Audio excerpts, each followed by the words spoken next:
El Blu-ray prometía ser el futuro del video en alta definición, el formato que por fin haría justicia a las televisiones de plasma que costaban millones. Pero ganar la guerra no significó ganar el mercado. Llegó en un momento de crisis mundial, costaba demasiado, no resolvía un problema real de los DVDs y casi nadie notó la diferencia en su tele. Y lo peor, mientras celebraban su victoria, Netflix ya le estaba acabando la tumba. Por eso hoy veremos cómo el formato que aplastó a su rival, el HD DVD, terminó siendo aplastado por algo que ni siquiera usaba discos. Imagínate que estás en el año 2006 y que eres millonario. Acabas de comprarte una tele HD nueva de esas de plasma, que en ese entonces eran lo más caro y aspiracional que podías tener en tu sala. La enciendes y pones, no sé, Cars en DVD. Y ahí está el problema, porque lo que no ves es la imagen nítida que esperabas. Es una cosa borrosa y pixelada. Tu tele nueva está haciendo quedar mal a toda tu colección entera de DVDs. Y es que estos estaban diseñados para televisores de tubo de los viejitos. Ofrecían resolución 480p, que en una pantalla chica se veían bien, pero en una tele HD de 42 pulgadas o más, con 6 veces más píxeles que el contenido del disco, pues sí, que te digo, se veían fatal. Aunque nos resulta increíble a los latinos, para el año 2006, el 34% de los hogares en Estados Unidos ya tenían una televisión HD, y ese número crecía rápido porque los precios habían caído un 40% ese año, gracias a que hasta en Walmart y Costco empezaban a venderlas. El mercado necesitaba entonces un formato de alta definición y sí había dos opciones. El problema es que no se ponían de acuerdo con cuál quedarse. El Blu-ray llevaba tiempo cocinándose, ya que el proyecto arrancó en el año 2000, cuando Sony y Pioneer presentaron un prototipo en Japón.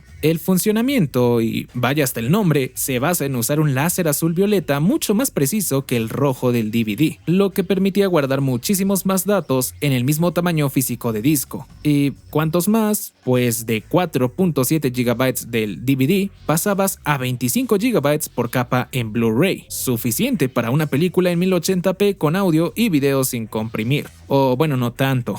Sería en febrero de 2002 que el formato se anunció oficialmente. Ahora, ¿cómo se veía un disco Blu-ray contra un DVD? Al menos físicamente eran iguales, pero ya en pantalla sí había diferencia, aunque tampoco era el super guau dramático que uno esperaría, porque a menos que tuvieras la tele de 42 pulgadas, podías sacarle provecho, y si no, pues no. Y esto, spoiler, iba a ser un problema enorme más adelante. Pero bueno, el otro problema era el precio. El primer reproductor Blu-ray, el Samsung BDP-1000, salió a unos $999, que hoy serían más de $1,600 ajustados a la inflación, y un costo por película de hasta $30. Eso sería como pagar $50 hoy por una película. Pero aquí es donde entra el rival, el HD DVD, un formato desarrollado por los de Toshiba y NEC. Eso sí, tenía menos capacidad que el Blu-ray, unos 15 GB por capa, pero tenía ventajas reales que no podemos hacer de lado. Mira, era el más barato de fabricar porque usaba líneas de producción de los DVD existentes, el reproductor de HD DVD era retrocompatible con DVDs normales y además sus reproductores arrancaban desde los $499, básicamente a mitad de precio que uno de Blu-ray. Esto más que nada porque Toshiba los vendía a pérdida, pero algo muy lógico de preguntarnos por qué no se pusieron de acuerdo en un solo formato. Bueno, sí lo intentaron. Hubo negociaciones formales entre el año 2000 y 2005,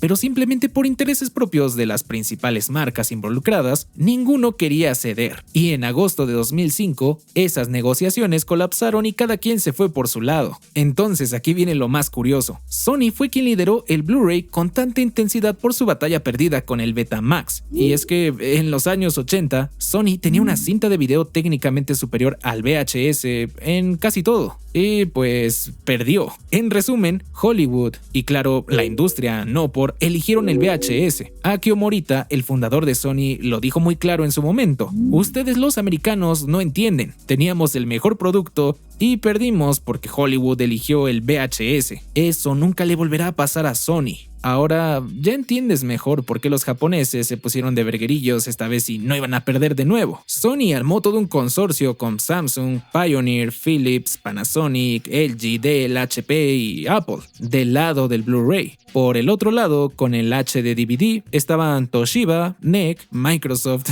Intel, Universal y desde agosto de 2007, Paramount y DreamWorks. Y claro, nosotros los consumidores estábamos en medio de todo eso y teníamos que elegir un bando sin saber quién iba a ganar. Imagínate llegar a Best Buy en acá de 2006 y comprar un reproductor de alta definición con todo eso encima. Una pesadilla porque ibas a gastar mínimo $500 sin saber si 3 años después tu reproductor quedaría obsoleto. Aunque, bueno, seamos honestos, al menos aquí en México, todos seguíamos en el tianguis con películas de 4 en 1, casi sin enterarnos de estas cosas y los problemas del primer mundo, ¿sabes? Entonces, la guerra arrancó oficialmente en abril de 2006 cuando el HD DVD llegó a tiendas en Estados Unidos. El Blu-ray respondió 2 meses después en junio y desde ese momento, esto ya no era solo una pelea de tecnología, más bien era algo personal para Sony. Bien, ya teníamos 2 formatos y un consumidor confundido, pero Sony sabía que ganar una guerra de formatos no se trataba solo de tener el mejor disco, sino de meterte ese disco en la mayor cantidad de hogares lo más rápido posible. Y para eso tenían un arma que Toshiba no se esperaba, la PlayStation 3. Desde septiembre de 2004, Sony confirmó que la Play 3 usaría Blu-ray como formato principal. Así lo planearon desde el principio, ya que era un reproductor Blu-ray disfrazado de consola, literalmente un caballo de Troya. El problema, bueno, que meterle una unidad de Blu-ray a la Play 3 la hacía carísima de fabricar. Según análisis de 2006, el modelo de 20 GB costaba $805 fabricarlo y se vendía a $499. Y aún así es carísimo, pero esto es una pérdida de $306 por consola. Y el modelo de 60 GB perdía un poquito menos, $241. Y si te lo preguntas, la unidad de Blu-ray sola representaba unos $125 de ese costo. Las pérdidas acumuladas de la división gaming durante años se dice que rondaron los $3.300 millones para Sony. Pero, ¿por qué aceptar estas pérdidas, verdad? ¡Qué cagada de misión suicida! Bueno, la Play 3 hizo algo que ningún reproductor de Blu-ray dedicado podía hacer. Básicamente se convirtió en el reproductor Blu-ray más barato del mercado, justo a la mitad del precio de los de Samsung. De golpe, millones de personas tenían un reproductor Blu-ray en sus salas sin haberlo elegido conscientemente. Es de cabrones admitirlo, pero Sony le dio un golpe brutal a Toshiba que no pudo contrarrestar con nada. Y es que, del lado del HD DVD, Microsoft tomó una decisión completamente distinta y más sucia, ¿sabes? En lugar de integrar el HD DVD en la Xbox 360, lo vendió como accesorio externo a $199. Pero era inteligente al menos, porque si el formato perdía, cosa que pasó, no arrastraba a la consola. Ya cuando todo colapsó, simplemente descontinuaron el accesorio y siguieron con su vida. Ahora sí, lo bueno, el dinero sucio. En agosto de 2007, Paramount y DreamWorks anunciaron que abandonaban al Blu-ray para apoyar exclusivamente al HD DVD. Después, The New York Times informó que Toshiba ofreció aproximadamente 150 millones en, llamémoslo, incentivos para voltearlos. Ni Toshiba ni Paramount lo confirmaron oficialmente, pero Jeffrey Katzenberg de DreamWorks admitió que fueron bien compensados. Y Sony, bueno, precisamente hicieron lo mismo. O bueno, eso dicen. Algunos medios reportaron que la compañía pudo haber pagado entre 400 y 500 millones a Warner Bros. Para asegurar su exclusividad, cosa que los de Warner negaron, pero lo que sí está documentado es que sus producciones se vendían 2-1 a favor del Blu-ray. Ahí digamos que Warner tenía razones de mercado reales para cambiarse. Y el 4 de enero de 2008, un día antes del CES, lo hicieron oficial. Walmart, Best Buy, Target y Blockbuster también fueron moviendo sus preferencias hacia el Blu-ray conforme avanzaban las ventas, y con Warner fuera del HD DVD, la caída fue brutal. El 11 de febrero, Netflix, cuando rentaba discos, y Best Buy anunciaron su preferencia por el Blu-ray el mismo día. Luego, para el 15 de febrero, Walmart anunció que eliminaría el HD DVD para junio. Finalmente, el 19 de febrero de 2008, Toshiba se rindió. El CEO de la empresa fue medio orgulloso en su conferencia de prensa. Dijo que fue una decisión para no perjudicar al mercado. Sí, como si les importaran. Se estima que en dinero Toshiba perdió cerca de $1.000 millones. Aquí los afectados son los pobres tontos que habían comprado reproductores HD DVD en Navidades de 2007, cuando Toshiba los vendía agresivamente a $120 $120. Ahora sí que se quedaron con una biblioteca con fecha de caducidad, que probablemente hoy valga millones. Y Sony celebró. En el CES de 2008, hasta bromearon y dijeron, todos en Sony nos sentimos blue hoy. Pero mientras celebraban su victoria, algo que no usaba discos estaba creciendo en silencio.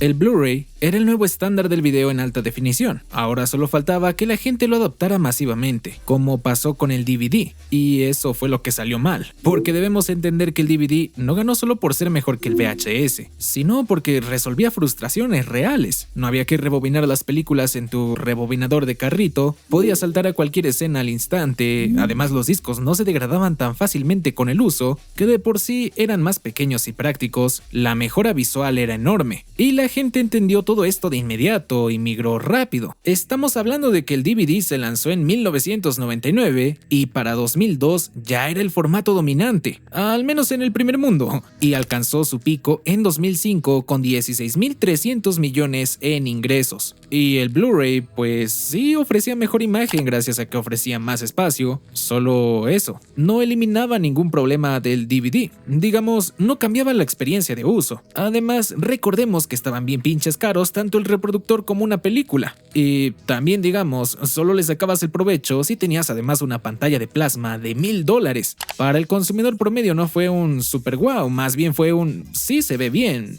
supongo. Pero bueno, quizás todo eso se hubiera superado con el tiempo. El problema aquí es que el tiempo que le quedaba al Blu-ray para convencer al mundo era muy poquito. Porque el 15 de enero de 2007, antes de que terminara la guerra de formatos, Netflix lanzó su servicio de streaming en Estados Unidos a $7.99. Y para enero de 2008, cuando Toshiba todavía estaba contando sus muertes, Netflix ya ofrecía streaming ilimitado a todos sus suscriptores sin costo adicional. Y algo que tenemos que añadirle al contexto es la gran recesión mundial del año 2008, el peor momento económico posible para pedirle al consumidor que gastara $500 en un reproductor nuevo y 28 por película. Básicamente esto también orilló a la gente hacia el streaming, y ya los que habían comprado su reproductor Blu-ray en 2009 o 2010, pues mira, no es que los estafaran exactamente, el formato funcionaba, pero ver cómo Netflix crecía en tu misma tele, todo más barato y con un catálogo enorme, sí debió doler un poco. Como que sí te dabas cuenta que habías hecho una compra pendeja. En ese entonces, los suscriptores de Netflix pasaron de 7.5 millones en 2007 a 20 millones en 2010. El Blu-ray para películas alcanzó su pico alrededor de 2013 con 2.370 millones en ingresos, y digamos que en su mejor momento fue el 14% de lo que el DVD logró. Realmente nunca fue masivo y se quedó más bien como algo de nicho. Pero aquí lo más irónico, el DVD,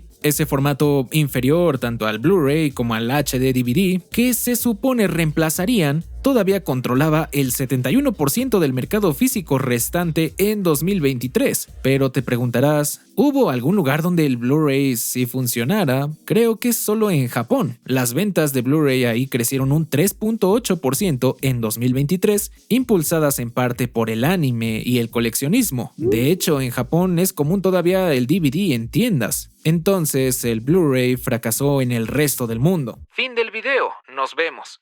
Bueno, no exactamente.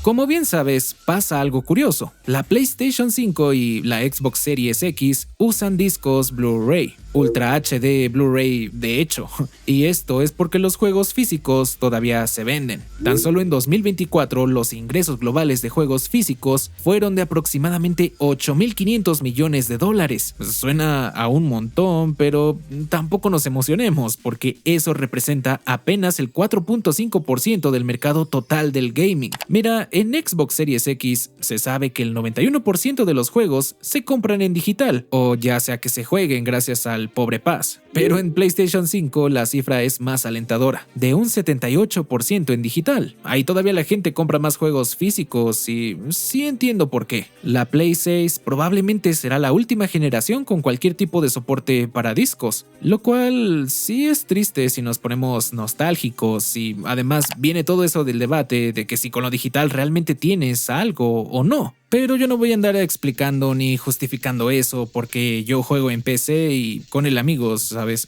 Pero ya basta de videojuegos, nos hemos desviado demasiado. Ahora, para la gente ultra rara, en el buen sentido, que si siguen comprando Blu-ray para películas en 2026, tienen un argumento técnico real, y es que el Ultra HD 4K del Blu-ray tiene un bitrate máximo de 128 megabits por segundo. Netflix, por ejemplo, en 4K ofrece típicamente entre 15 y 25 megabits por segundo. Disney Plus creo que anda por lo mismo y Apple TV Plus sí llega hasta 40 megabits por segundo de bitrate, y esto visualmente significa pues más calidad, menos artefactos, mejor detalle en movimiento y creo que audio sin pérdida, cosa que el streaming nunca va a poder darte, o mejor no digo nunca. Igual el streaming ya ganó, porque 15 megabits de bitrate en tu sillón y con un catálogo infinito fácilmente le gana a 128 megabits que requiere ir a la tienda y pagar $25 para que termines viendo una cochinada de película, mejor nada. Por eso el Blu-ray hoy es más para coleccionistas o personas que sí les interesa todo esto de preservar medios y así.